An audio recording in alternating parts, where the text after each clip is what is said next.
Penjual itu harus jujur.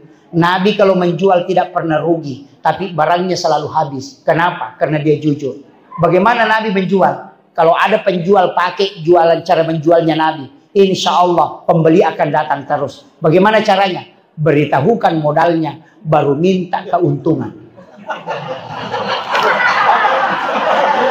Ada penjual begitu? Tidak ada. Makanya barangnya tidak mau laku-laku. Pembelinya tidak datang berulang-ulang. Nabi itu memberitahu, saya ambil barang ini di sana 10 dirham. Ongkosnya sampai di sini 5 dirham.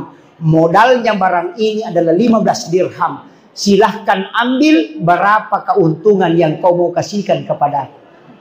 Kalau dia katakan 5 dirham, silahkan. 2 dirham, Nabi mengatakan saya belum jual kalau 2 dirham. Jujur, pasti hasilnya berkah. Dan orang yang membelinya juga pasti merasa senang. Karena dia sudah bersedekah. Jadi kelebihannya bukan keuntungan, tapi sedekah, untung dunia akhirat. Adakah? Yang banyak itu bilang, belum sampai modalnya. Sekalinya pembelinya lari, Nabi bilang, ambil mi palet.